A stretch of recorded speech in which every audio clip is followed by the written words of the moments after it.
So good morning. The Eaton Fire, current estimated acreage, 13,956 acres with 3% containment.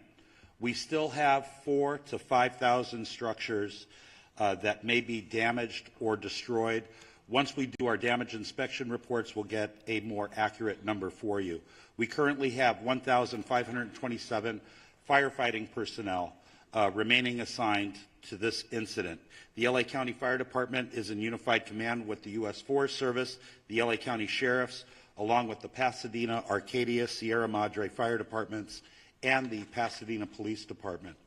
Yesterday afternoon, the fire in the Eaton Canyon did make a push towards historic Mount Wilson.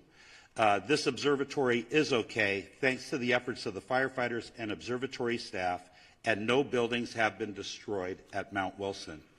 A firefighter did suffer a significant fall injury yesterday at the Eaton fire. He remains hospitalized. He's resting comfortably, and he's in stable condition and expected to make a full recovery. The cause of the fire remains unknown, and we will advise the media once we get the cause determined. We are appreciative to our many mutual aid partners from out of state for providing assistance to Los Angeles County in our time of need. Thanks to the increased number of resources assigned, the region is in a much better posture than we were earlier this week. And I have been advised that mutual aid resources from Canada are arriving now. The National Weather Service predicts that the red flag will continue through Friday, or continue today through 6 p.m. However, our priority is also going to be to prepare for the next red flag event that is predicted to begin on Monday. I would also like to provide a brief update on the Kenneth fire that erupted yesterday near the Victory Trailhead at the border of Ventura and Los Angeles counties. Thanks to the quick action of first responders and aerial assets, the fire has been stopped. It's currently at 1,000 acres. We have 35% containment, and no structures are reported damaged or destroyed.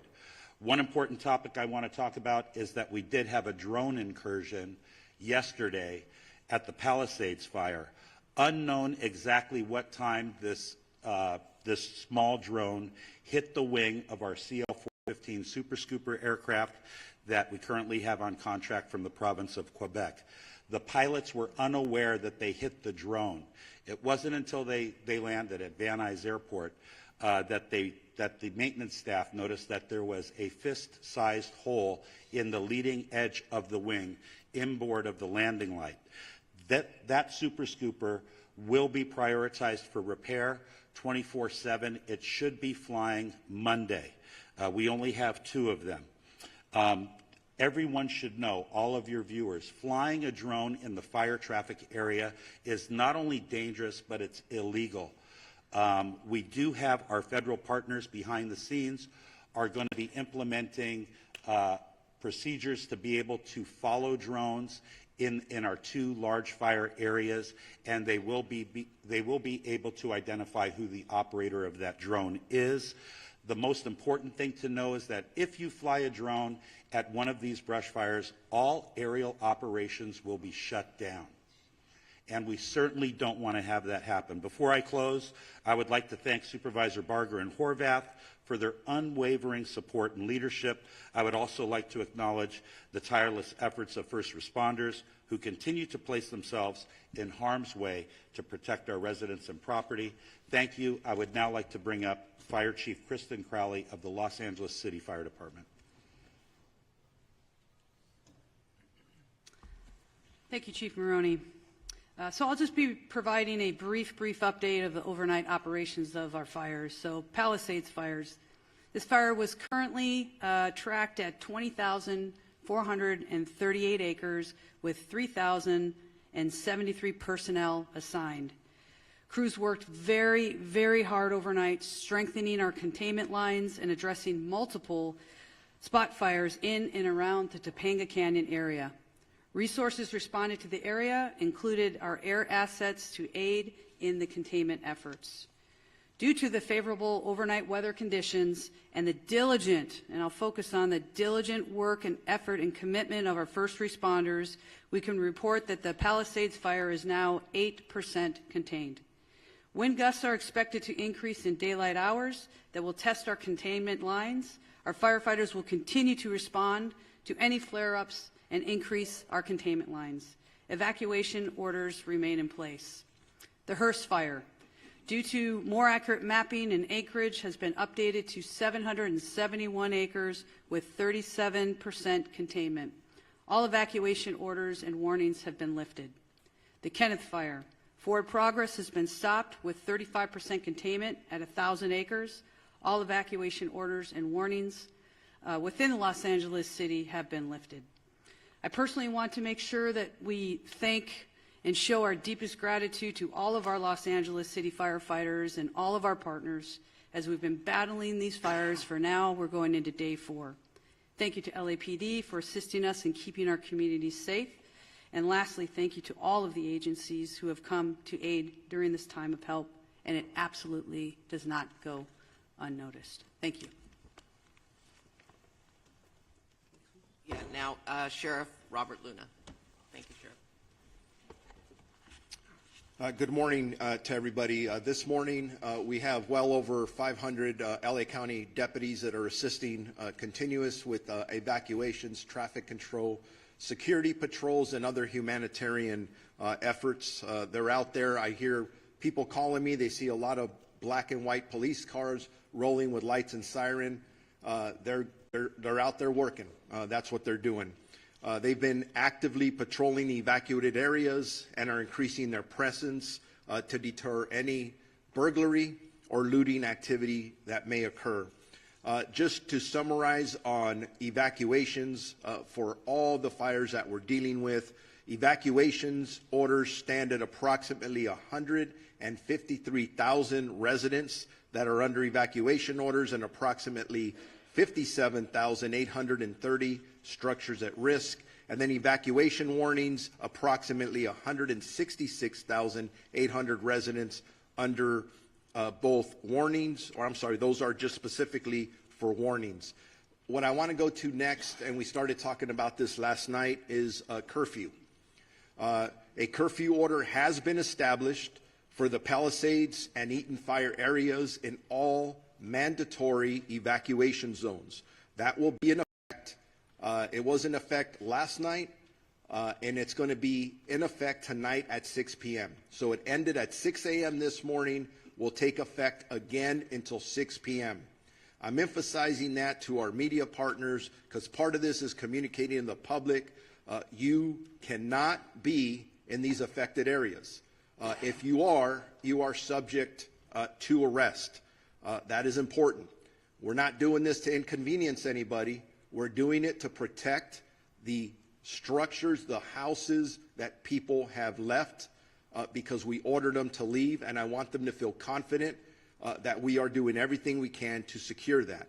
This curfew will be strictly enforced and is being taken to enhance public safety, protect property, and prevent any burglaries or looting in the area that the residents have evacuated. The only people that will be allowed in these areas are disaster workers, okay? I just want to make that clear because we have other people trying to get in there.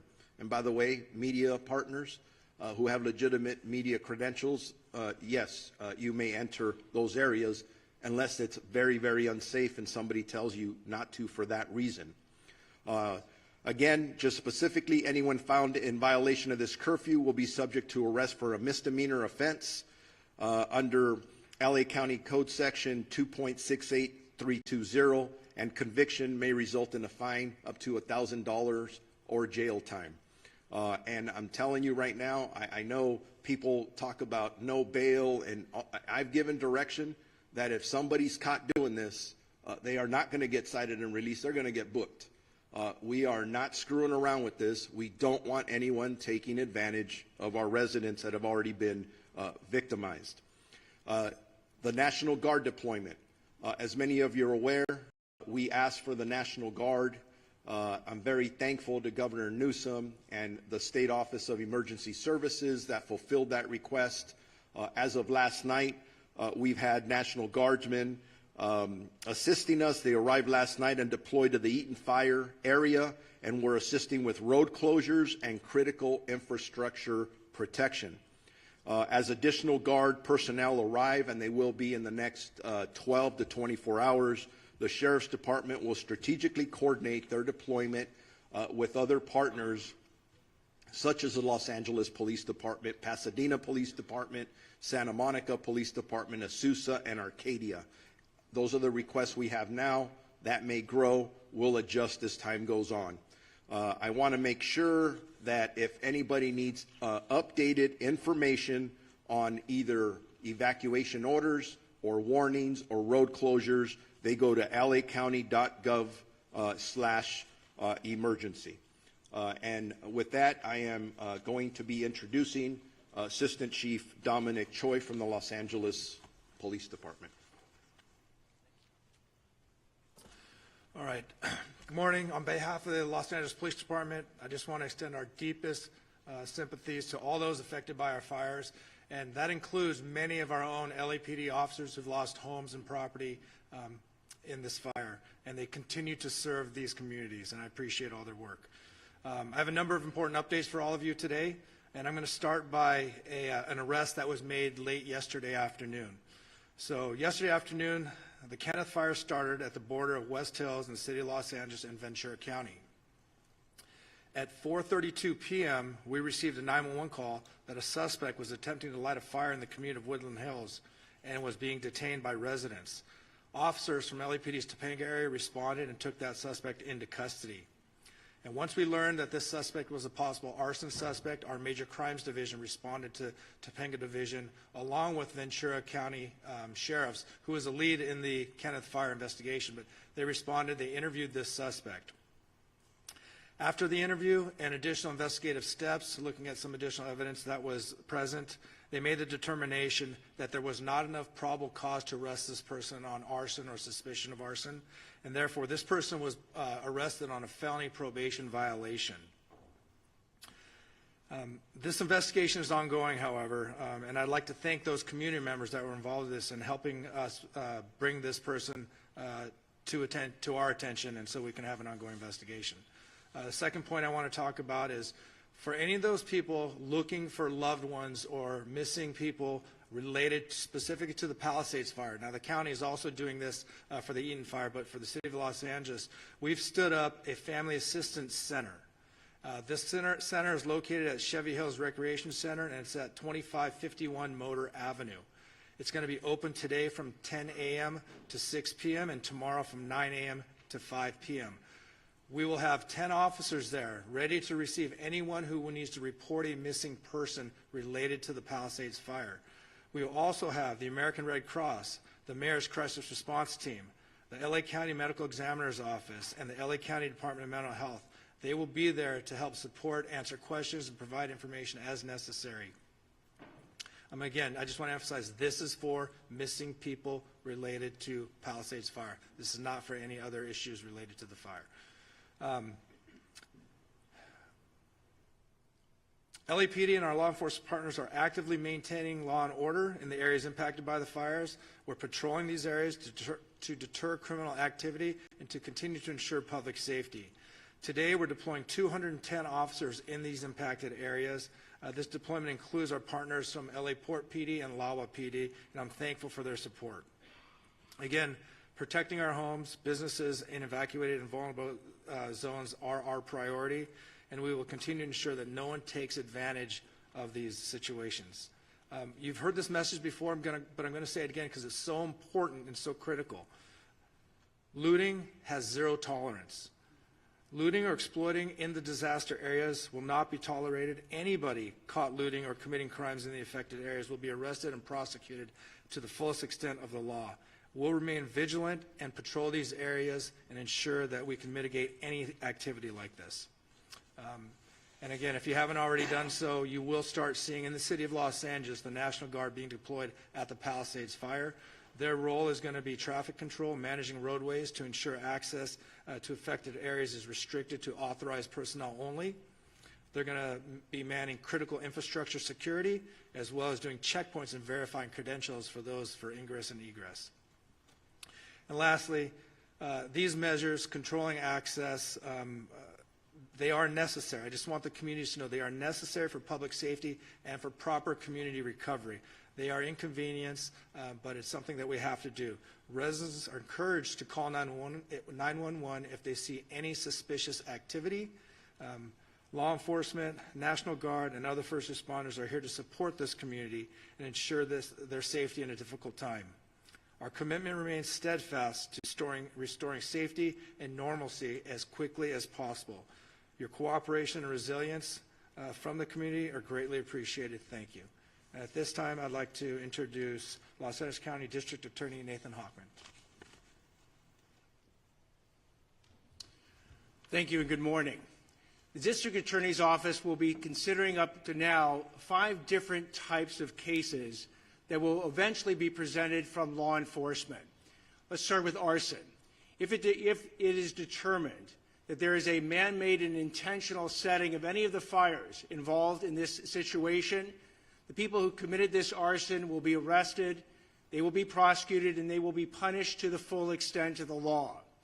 Right now, obviously, law enforcement and the firefighters are focused on containing these properties, saving lives, saving homes.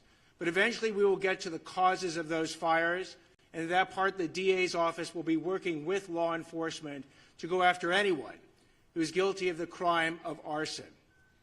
Second types of crimes. If people are going to violate this curfew restriction and they get arrested, they will be prosecuted. Let me back up what the sheriff has said. In order to protect the homes of people who have been ordered to leave those homes, the sheriff, the Los Angeles Police Department, and local law enforcement is going to be working overtime to protect your home. In that way, if you violate the curfew, you will be arrested and then you will be prosecuted by the district attorney's office. Third issue, looting. Looting is a despicable crime. For the people who've already been arrested, please know that this is not going to end well. You will be punished to the full extent of the law, and I'm sending this warning message out again.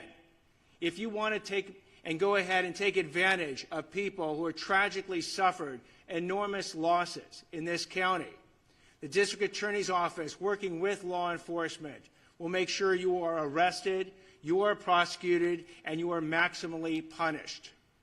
Drones.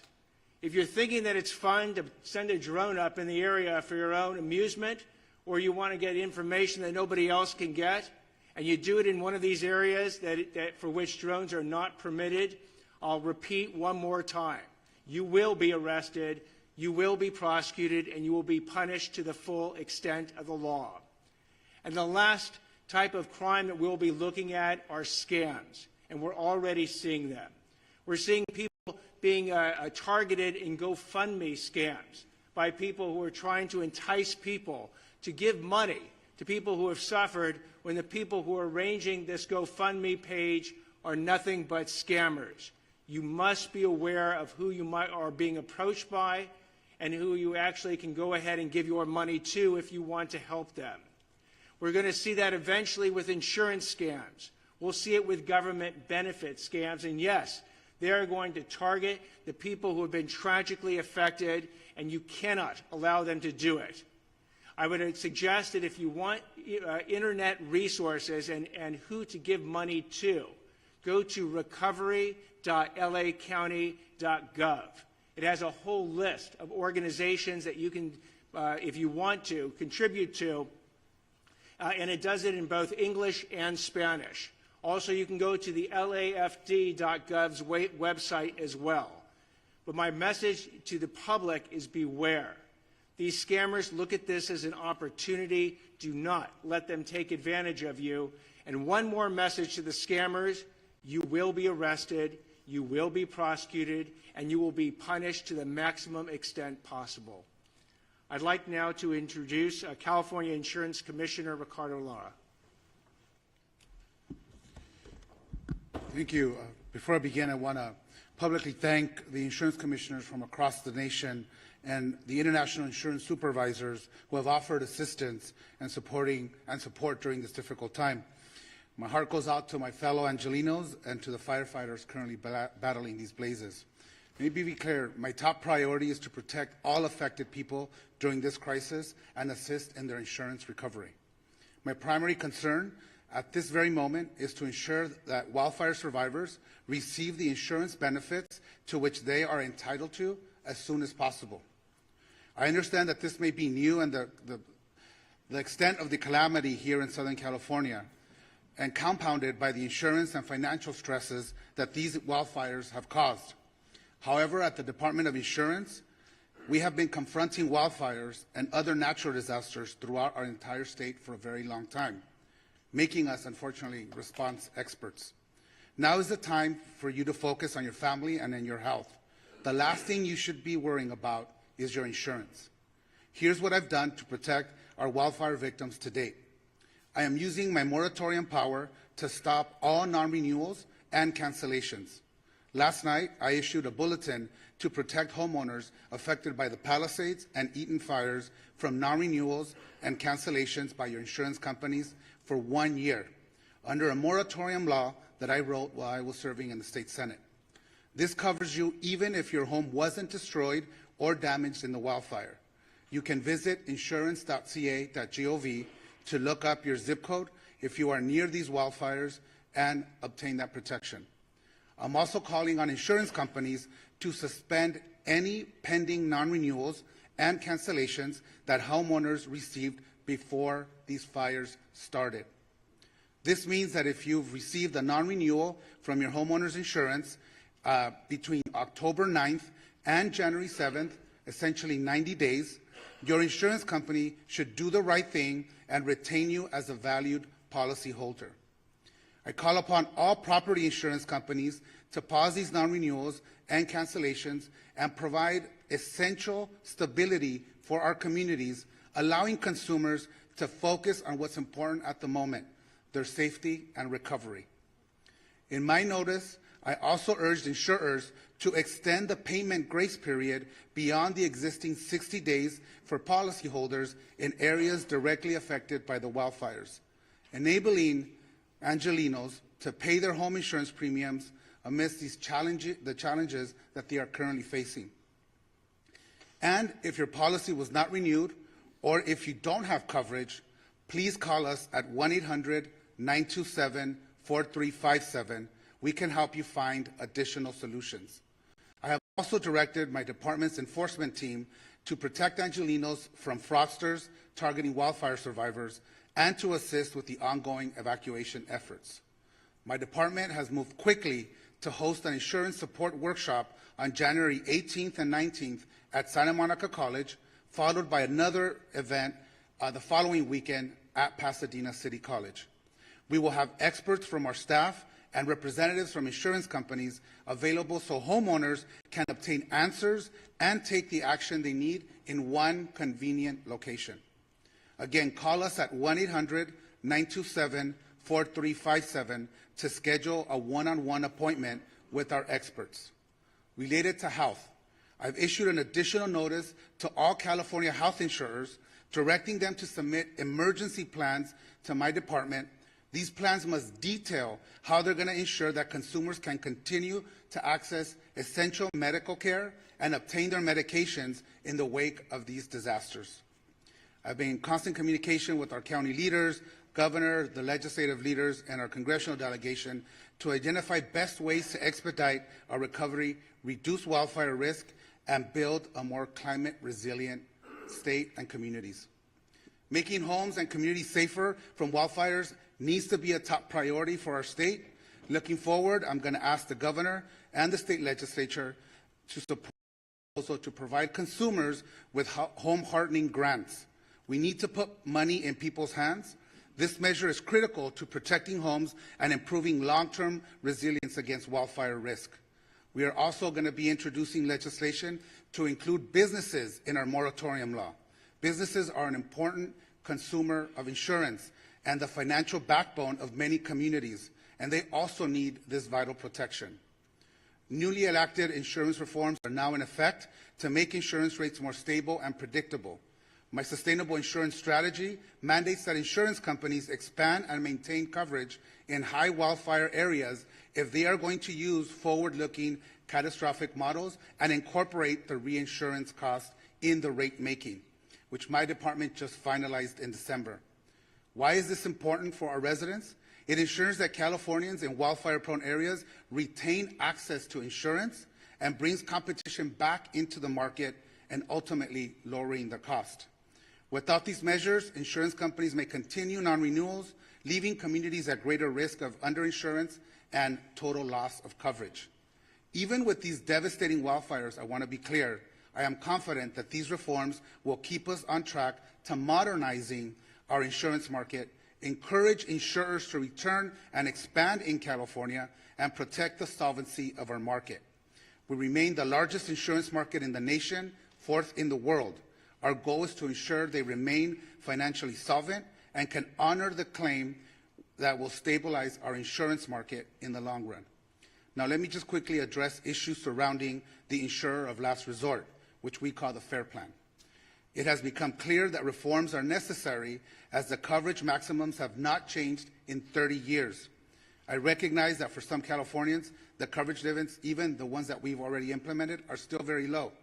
Under my strategy, we have also ensured the creation of a stronger, more sustainable FAIR Plan with the long-term financial strategy to withstand the challenging fires we are experiencing today. Let me be clear, once the fires are brought under control, we will get data directly from the insurance industry and the FAIR Plan about claims filed, as we have that we have on all the other fires that may or may not happen. We are focused on maintaining the FAIR Plan's financial health while getting people back to the regular market where they belong. In closing, our actions are focused on ensuring that the insurance companies meet their commitments to the consumers, that Californians are protected, not just in this crisis, but beyond. We are here to help. Please call us. We speak multiple languages in whatever language you feel comfortable. Insurance can be complicated. We are here to help you decipher your policy and help you understand what your rights are as consumers. Please call us at 1-800-927-4357, or you can use our live chat feature on our website at insurance.ca.gov. Together, we will get through this, I can assure you, and thank you. LA County Assessor Jeff Prang.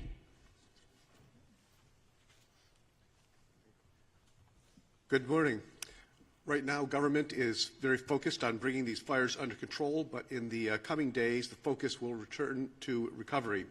Initial reports suggest that 10,000 properties have been damaged or destroyed, with hundreds more likely to be discovered in the coming days. I appreciate that property taxes are not high on the list of things to worry about right now, as so many are focused on housing and safety, but financial issues will soon become a major issue for the victims of the fires. Under California law, if your property, your home or your business has been damaged or destroyed, you may qualify for property tax relief under the Misfortune and Calamity Program. This program allows my office to reduce your assessed value of your property, which is what your taxes are based upon, to reflect the damage. Here are the key details. To qualify, the damage needs to exceed $10,000, and you must file a claim within 12 months. Once filed, we will investigate and verify the claim, determine the cost to cure, and then reduce the assessed value effective the date of the damage occurred. The reduction remains in place until the property is repaired, rebuilt, or undergoes a change in ownership. It does seem clear that we may need legislative help to ensure maximum benefits to victims, and I'm glad some legislators are here today. We look forward to talking to them about making some of those fixes. The filing of this claim also facilitates coordination with the Treasurer Tax Collector's Office, allowing taxpayers who pay property taxes directly, that is not through an impound account with their mortgage lender, to defer their current year property taxes without incurring penalties or interest. We are working closely with our county partners to identify impacted properties and will assist homeowners and businesses through every step of this process. For all claims, we aim to do that, process them as quickly as possible. Once the tax roll is updated, the auditor controller will recalculate the taxes. If you're due a refund, it will be issued, or if taxes remain owed, an adjusted bill with new due dates will be sent. My staff, who's here, has handouts with a lot of the information, these programs detailed. I did want to also emphasize that you should not pay anybody to access these services. My office provides them all for free, and we can be reached at assessor.lacounty.gov or at 213-974-3211. Thank you. Thank you. U.S. Fire Administrator Dr. Lori Moore Merrill. Good morning. Thank you. FEMA and the U.S. Fire Administration remains on the ground to support the response and recovery efforts here for these fires. And I just want to have a reminder, as the mayor said, President Biden, through a major disaster declaration, has committed to cover cost associated with these fires at 100% for 180 days. For those who are affected and individual assistance, you can go to disasterassistance.gov, or if you prefer, to call someone, speak to someone directly. It is 1-800-621-3362. Our hearts remain with those who are affected, and certainly with the firefighters who continue the fight on the front lines. Helen, I'll turn it back to you. Closing remarks by Chair Barker. Thank you. In closing, I just have to say that this is called One Voice, and it's One Voice because while it's focused on unincorporated Altadena and I know Palisades and Pasadena, we're working with our state and our federal partners to ensure that we are providing all the resources necessary. So I want to acknowledge people that are here today. Supervisor Holly Mitchell, our colleague who's here to support us, Pasadena Mayor Victor Gordo, Santa Monica Mayor Lana Negrate, Assembly Member Jess Gabriel, and Assembly Member Jessica Caloza, who are here. Did I miss anybody? I think that's... So, again, I want to thank you all. And with that, we're going to take maybe one question, because I know we've got to run out to Altadena, but go ahead. Okay, why don't we go? Can we just, Supervisor, I'm so sorry. We'll just get a couple over here. 2 or 3. We'll do, by the way, we will do one-on-one interviews afterwards, okay? I will help you get the information you need. Go ahead. Thank you. My question is for Mayor Bass. Jonathan Migliotti with CBS News. Yesterday, you asked for the public's patience as you assess the response. As you well know, then millions of people receive false alarms. It's been acknowledged here in this room that many may now be deactivating their alerts on their phones. I have heard from many people who are ignoring them altogether. We have red flag warnings still in effect. They will resume again next week. There is no rain in the forecast. What are you doing at this point to earn back people's trust and to make sure these mistakes don't happen again? Well, first of all, I think that was addressed at the beginning of the press conference by Kevin McGowan. I would like that from you. I don't. You're the top official here. So let me just be clear. I am going to spend every moment that I can making sure that I am in as many areas as possible, meeting and talking to residents to see what is needed in the recovery. But I also mentioned that we're moving into recovery mode at the same time, meaning that we want to see the city rebuilt. We want to see Los Angeles come together. Let me finish. We want to see Los Angeles come together. You are deflecting from the question. You have millions of people here who get these alerts. They are ignoring them. You still have red flag warnings in effect. There is a real threat here. What is your message to your constituents who are losing faith? You started this entire... I want the residents of Los Angeles region to have faith in what we are doing 24 hours a day. I can say on behalf of our first responders from the fire department, the police department, we are doing everything we can to bring the situation under control, and success has been reported.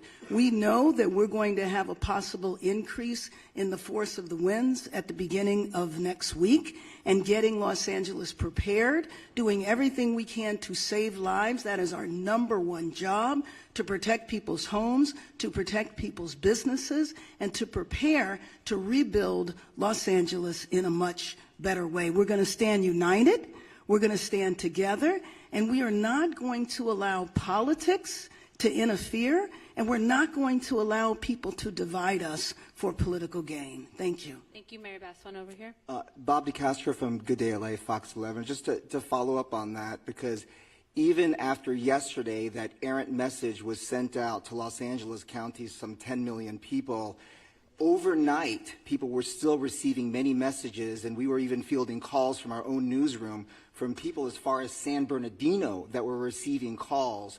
You have no idea why people are getting these alerts and being startled in the middle of the night when they're already on edge in the Inland Empire. Why has that happened? You have no idea. And you also ask that people verify and get onto a website. Not everybody has the ability to jump on a website when they're panicked to try and figure out whether or not this is an actual alert.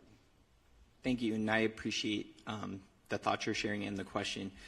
I would take a second to explain how the alert system works.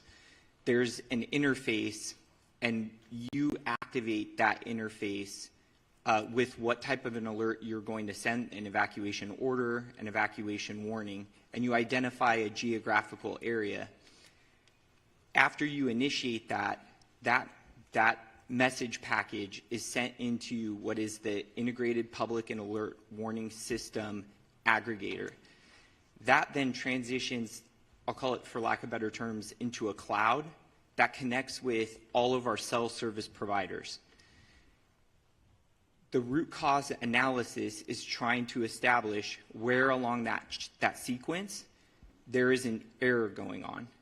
And in addition to that, it is important to understand that the cellular phone towers have different reach in how they're activating the message to the cell phone. And so it's a common phenomenon that there's a term called bleed over, where a cell phone that may be in a different jurisdiction or a different area is receiving that message from a cellular tower that may be geographically in a different space. So right now our number one priority is to establish how we can work with in coordination with our federal and state partners, how we can stop the messages that are going out right now that are not being initiated by a human action, to stop that, and then understand how that occurred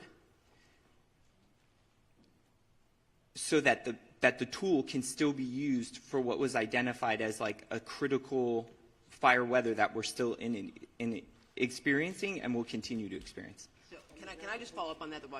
The bottom line is we are going to drill down, because I too got the alert. I got 2 alerts, and then I got an alert telling me to disregard the alerts. And, you know, as someone who has communities that are on edge, that are lined up, and I'm sure Mayor Gordo has the same situation going on as well. They're on pins and needles thinking that they're next. So we're drilling down right now, and the way it's described to me is there are towers that are now powering up, and it's up in this cloud. It's kind of like when you send an email and it goes into draft, and then once you hit internet, it gets sent. Similar, but my question is, why can't we turn it off? And the answers we're getting are not satisfying. I'm not making any excuses. It's unacceptable, and it is frustrating because we are asking people to trust us, to believe us when we say evacuate. So if we're going to tell them to evacuate, we better make darn sure we're targeting the right people. So don't think we're taking this lightly. I'm not. And I know that my residents aren't. So I hear you loud and clear. The frustration you're hearing from me is based on the frustration I'm hearing as well from my constituents who are asking, when we get it, is it going to be legitimate? Should we listen or should we ignore? Or disable altogether?